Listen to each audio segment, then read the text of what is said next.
Welcome back to the Reier on YouTube channel. It is Travis Reier checking in with you once again, this time live on a Thursday afternoon, August the 21st, right around 3:30 Eastern, 2:30 Central. A little bit of a newsy Thursday coming out of Tuscaloosa. You had your permanent captains announced by the University of Alabama football program. No surprise on a couple of fronts. I don't really think any of the four constitute a surprise. Certainly Deontae Lawson doesn't. He's a two-timer now. He joins that two-time permanent captain group. Pretty illustrious group. A couple of quarterbacks that have been in that group, and a couple of linebackers too. I think, was CJ Mosley a two-timer? There's been some two-timers for sure, and including right here in the recent past. But first and foremost, want to welcome you to the channel. If you haven't subscribed to Reier on YouTube, we hope you'll take the time to do that right now. If you'd also hit that like button, a thumbs up, that would help us out tremendously as well. And be sure to turn on those notifications. That way, pretty random sometimes in how we drop things. You'll get alerted to our content as it drops here on the channel. But yeah, Tim Keenan, fifth-year senior, kind of expect that in terms of getting the vote of his peers. And it's kind of important to note that this is a vote by your teammates. I think it takes on additional meaning if you're one of these four guys to have that sort of honor bestowed upon you. Tim Keenan, Deontae Lawson on the defensive side. You know, Chase and I talked about this on Talking Tide here on the channel a couple nights ago. He brought up the topic and mentioned that perhaps it would be the three SEC Media Day representatives, Keenan, Lawson, and Caden Proctor. But on the offensive side, no Caden Proctor. Actually, a couple of guys we did mention on the show the other night as possibilities. Chase brought up Ty Simpson. I wasn't as sure if Ty would have the time, would have had the time to sort of garner that recognition from his teammates. But then when you think about it, this isn't a transfer.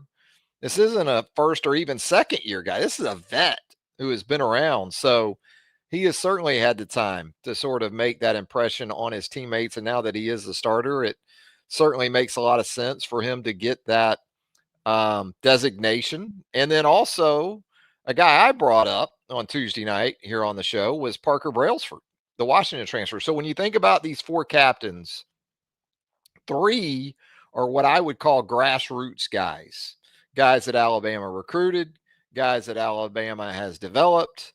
When you talk about Ty Simpson, you talk about Deontae Lawson, you talk about Tim Keenan, and then you do have one transfer. What I like and where I think this aligns with Alabama's potential as a national championship kind of team. Doesn't mean they'll win it, but to match the roster, I like what these four captains say about maybe more of the intangibles of this team, which you wonder about a little bit, especially when you go through some transformation at some key spots where leadership is going to be a big part of the equation. But right up the middle of this football team, center, quarterback, on the ball defensively with Keenan, and then also your green dot in Deontae Lawson, essentially your quarterback on the defensive side. You've got that lined up between those four guys. And so I think that speaks positively. It's encouraging. It's another encouraging sign. Now, does it guarantee anything? No. Because just in terms of the quarterback position, we've seen a run here of quarterbacks as permanent team captains. I think one of those guys in that run as the starter at quarterback won a national championship, Mac Jones in 2020. Tua didn't do it as a starter.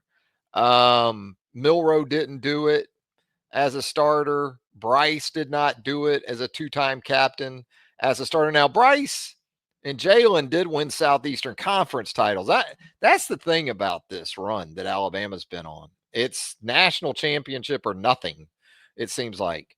But you think about Bryce Young and Jalen Milroe getting wins over Georgia, a two-time back-to-back national champion in the middle of this stretch.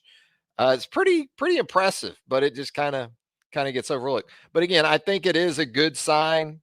We talked about also on Tuesday night some other possibilities. Jam Miller was a guy we talked about for some of the reasons that a couple of three of these other guys are in that spot coming out of today's announcement. I think Jam, you probably could have made a strong case for without knowing exactly when the vote took place, though. Maybe Jam going out could have hurt him. Don't know for sure about that.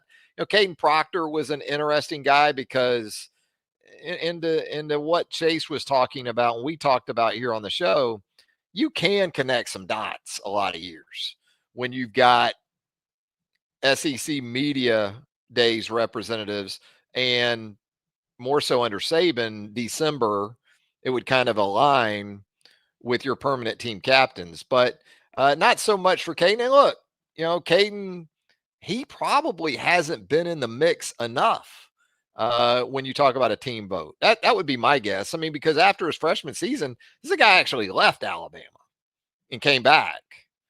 And so missed a lot or all of that off season after his freshman season. Then he was injured, coming back from injury through this last off season. And then you continue to hear some things like Ryan Grubb. And I don't want to turn this into a beat up on Caden Proctor thing. It's just something that I've talked about a lot during the offseason, the importance of him taking another step. And with it starting in the offseason program, we hear from Ryan Grubb a couple of days ago that, Caden's still trying to get there physically. So you think about these long, hard days that these guys go through this time of year. I got to think when you have a vote for a captainship at the end of that stretch, maybe at the close of camp, if you're going to be one of those four guys, you better be front running every day. You better be at the top of the group. You better be at the top of the 110s. You better be at the top of just about everything your position group, your side of the football does on a daily basis. So again, from that perspective, veteran leadership, guys who are in positions where it's utterly important for them to display leadership on a daily basis. It's good stuff, I think, with Ty Simpson, Deontae Lawson, Tim Keenan, and also the center position there. So, other things we want to talk about. We heard from Kalen DeBoer.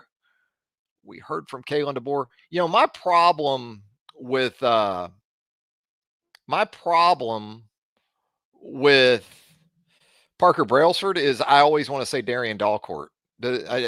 He kind of just reminds me of Darian Dalcourt. Not the same number, but it's where I get thrown off a little bit with the big man over the football for Alabama these days. But Kalen DeBoer was asked about a number of topics following Thursday's practice.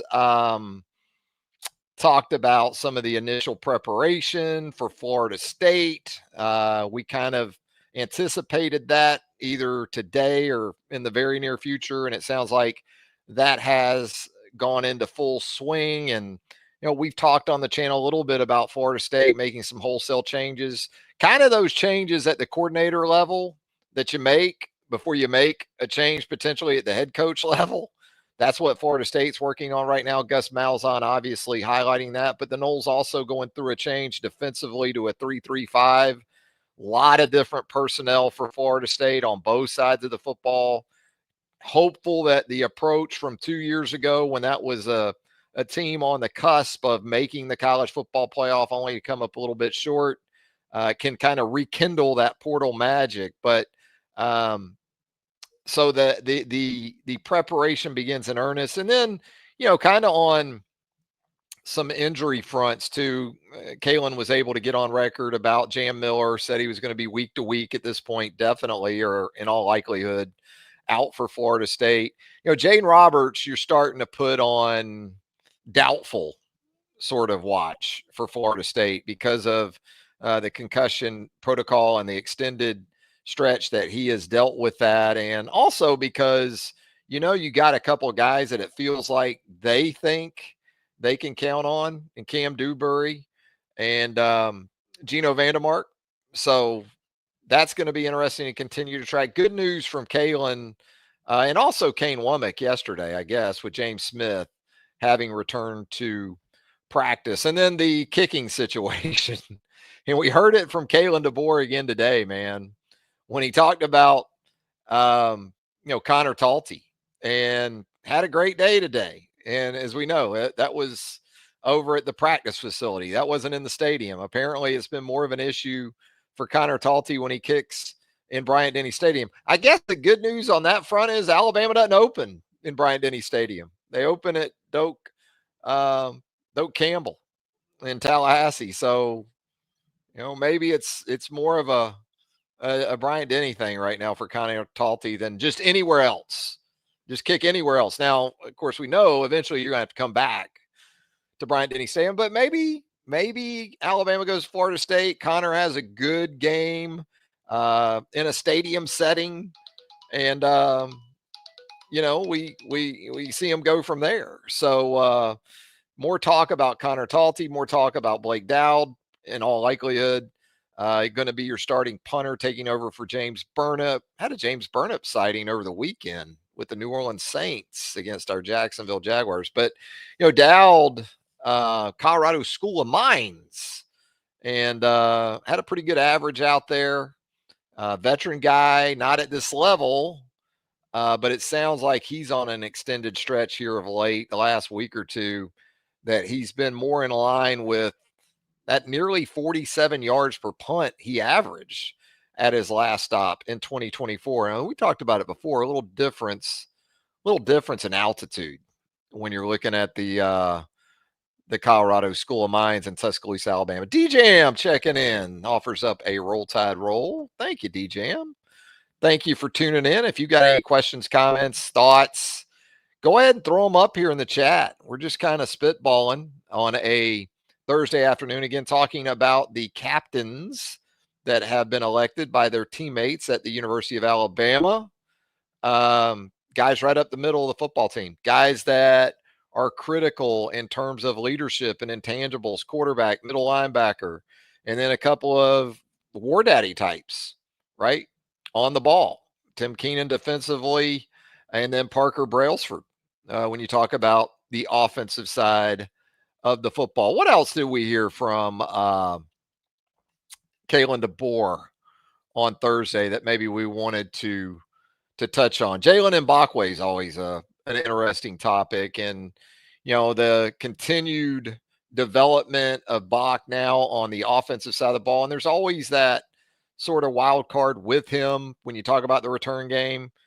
Just kind of listening to DeBoer today, said complimentary things, but more used terminology like, or phrasing like, in the mix with other guys. And look, maybe there's still some decision making that's going on in terms of primary punt return guy. But when you bring back Ryan Williams and Cole Adams, it's not like you don't have a couple of already baked in legitimate options to go along with Bach. So it very well could be an in the mix situation. And then, I don't think it's a surprise that Mbakwe at this point is still fighting for a mid rotation spot and perhaps fighting for something more along the lines of 5-6 than 4-5. And that's due in large part because Alabama has some guys in front of them. There wasn't this sort of mass exodus. There were some departures, no doubt. But when you think about Ryan Williams coming back, Jeremy Bernard coming back, and then Isaiah Horton comes in, that portal can help you kind of ascend the depth chart. But then there's the other side of it where you're bringing guys in that can kind of keep you down the depth chart a little bit. And Mbakwe right now, he kind of reminds me of a guy Alabama lost to the portal. He kind of reminds me of Kendrick Law right now. It's kind of the place that he seems to find himself in. Playmaker, great football player. You think about Kendrick Law, coming out of high school in Shreveport, Louisiana. Go back and watch Kendrick Law's high school tape. He could do it all, just like Mbakwe could, coming out of Clay Chalkville.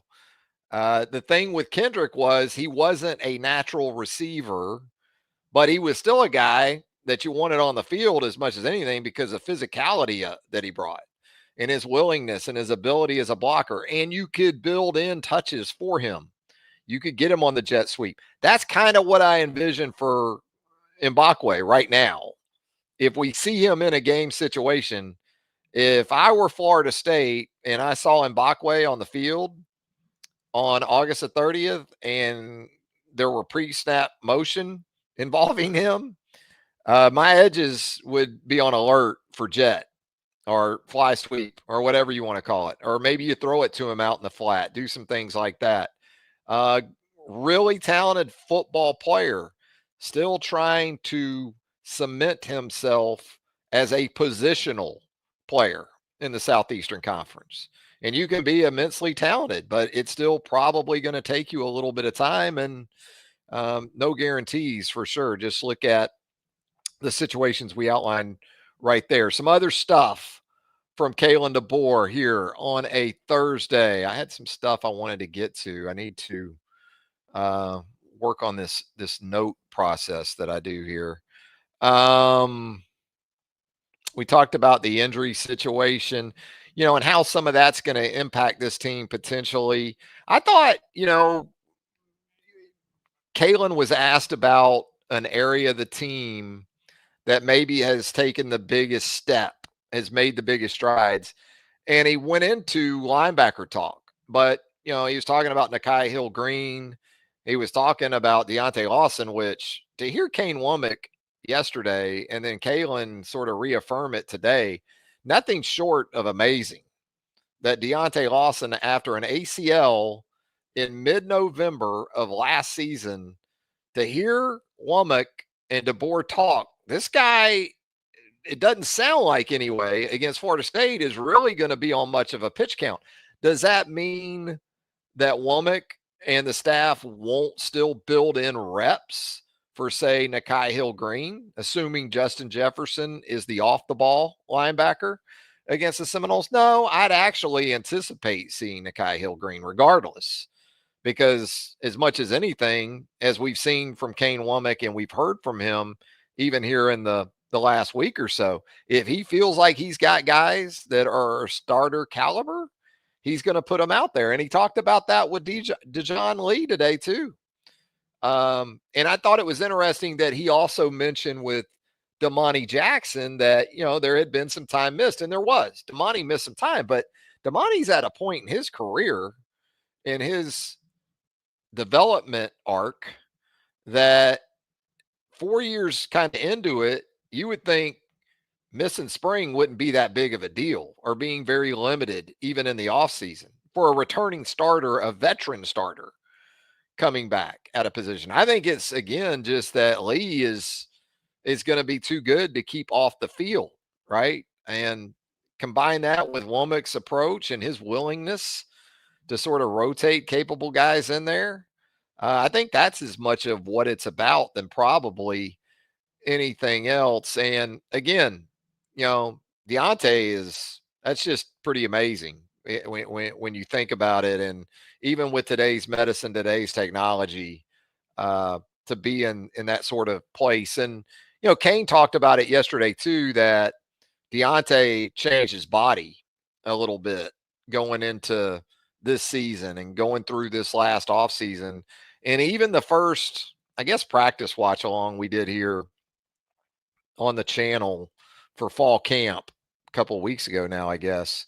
That was one of the things I noticed about Deontae, especially when they were just in shorts and helmets, was that he did look more streamlined. Nah, look, he wasn't 245 last season, but I thought it was still noticeable that he didn't really look even 230-ish or 235-ish. He looked 220-ish, which is probably had something to do, I'm sure, with his ability to play as fast as he's playing right now. And here's the other thing with that too, though.